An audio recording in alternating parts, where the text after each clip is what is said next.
everyone, this is Lesha from Scarlet Moon Creations, and I'm back with a new video. And let me actually move back here.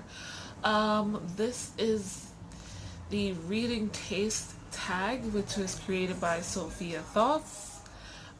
Sophia's Thoughts. I don't know where my tongue was at, but I'll link the original video by Sophia in the description down below. I really like this tag, and since this is around the time I'm officially adding booktube content to my channel, I thought it would be a great time to do this video. Give you a better look at my current reading taste. Though most of this has not changed over most of my life, but we'll see.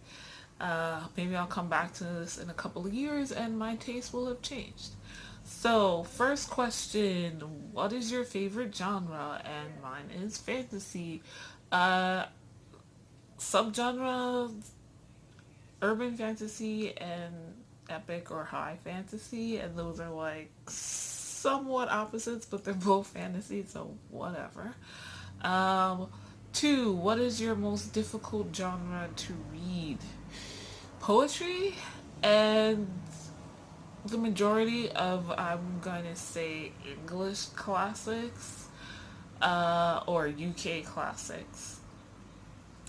Both because of the format of sentence structure and word choice. Poetry, or I just never got comfortable with. The word choice and verse versus use of verse versus sentence structure that I'm used to means like most of the time the meaning goes over my head, and then it's so short I don't. I recently read The Poet X by Elizabeth Acevedo, which is completely in verse, the entire book, and this is not the first time I've read something like that. I don't know that it counts as poetry, but if I can find more poetry or just verse similar to that, I'd probably be more into it. English classics or UK classics, I just don't care. Once I like finally get into what the hell they're talking about, I don't care most of the time. I understand that classics are classic for the most part at this time in our human development because of the topics they cover rather than the writing style or whatever. But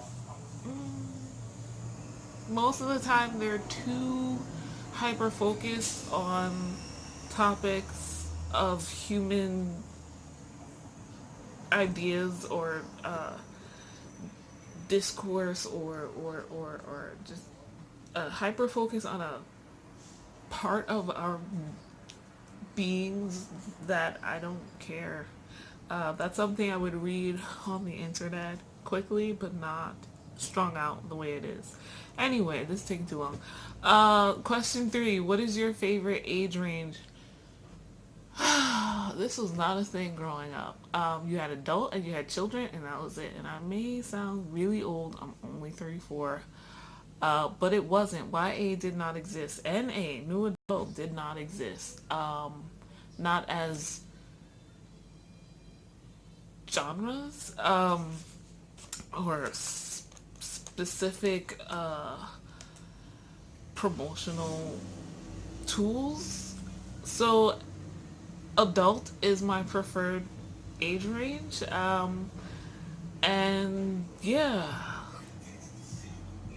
it is what it is. I read a lot of things when I was growing up that were young adult, that would be considered young adult or new adult, and many have been reclassified and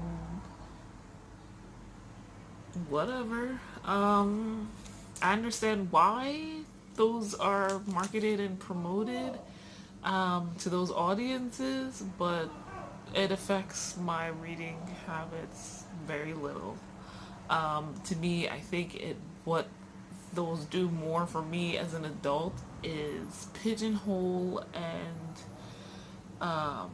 stereotype or uh, pigeonhole certain stereotypes to certain age groups, and yeah, that's not always the case. So yeah, like lovers triangles in YA, but there's tons of them in adults. So yeah. Anyway, moving on. Question 4. Are you a character or plot focused reader? I am a character focused reader. I love to fall in love with my characters. I honestly can't even think of a book that I've read that's completely plot focused or so very plot focused that it's very little character development. I don't know. Question number 5. Do you have a preferred perspective? Third person? I know what the perspectives are except for second, and I've heard bad things, so we'll see.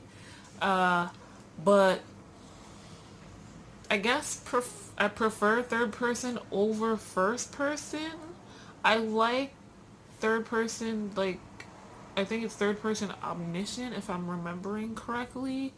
I just like the idea of being able to see into various characters' heads a scene at the same time, or maybe not the same scene, but being able to pick and choose who we're seeing things through, or not through, but we're seeing things in there, how it's going for them, even if they're not in the same room as others or in the same place as others.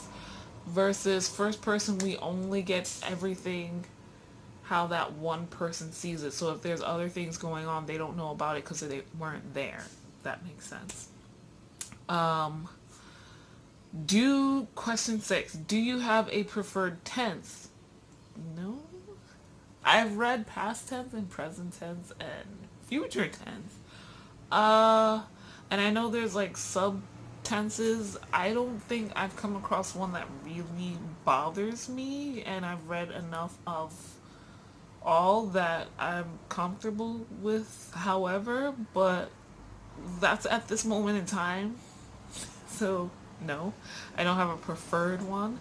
Um, Question 7. Do you prefer a series or a standalone book? Series, the longer, the better. The longer I get to be with the characters I love, the better I feel. Question 8. Do you like long or short books better? Long books for the same reason. Um, Also, I don't mind short books or short stories. I'm just really comfortable with longer ones at this point because of fantasy. They're either huge tomes or long ass series. Um, what I don't like is short story compilations, maybe like 3 or 4 if I like most of the authors in that book. Um, which happens a lot in like urban fantasy and sometimes romance. But I don't like when there's like 14 to 20 short stories. I know that'll take me forever. Currently working on year 4 of the complete works of uh, Sherlock Holmes. So yeah, 4 years now. Question number 9. Do you have a preferred format? For example, physical paperback or physical hardback, hardcover, audiobooks or ebooks. I prefer physical books, though I do like ebooks for the fact that I can read them at night and I have my lamp on. Or I can read them on a dark bus or a dark train um, and not need extra lighting. Audiobooks I'm slowly getting into. As far as which I prefer, paperbacks because they can get beat up and yeah. I don't even, that doesn't even make sense. It's just more comfortable for me. I can put them in a bag and they're not be heavy. I can take them anywhere. I can sleep with them and it's not uncomfortable because I often fall asleep while reading. So there's that. um, and question number 10, what are you currently reading? I'm currently listening to the audiobook for How to Be a Boss by Lily Singh, who is a fellow YouTuber. I love Lily Singh. She's gonna have her own late night talk show soon. I'm very happy for her. I've been meaning to read this book for a while, but I'm in the middle of the Newt's Magical Readathon, and I needed an audiobook for Herbology, and I definitely wanted to listen to Lily's audiobook because Lily is narrating it. So, and it's going pretty good. I'm about halfway through. I expect to finish hopefully in the next day or two. But yeah, that is it. Thank you so much for watching. You can find all my social media links in the description down below, as well as my Etsy shop. So that's Twitter, Instagram, Facebook, and Goodreads, as well as my Etsy shop. Let me know what your reading tastes are. I don't have anyone to tag, really. Uh, so consider yourself tagged. Thank you for watching. Bye.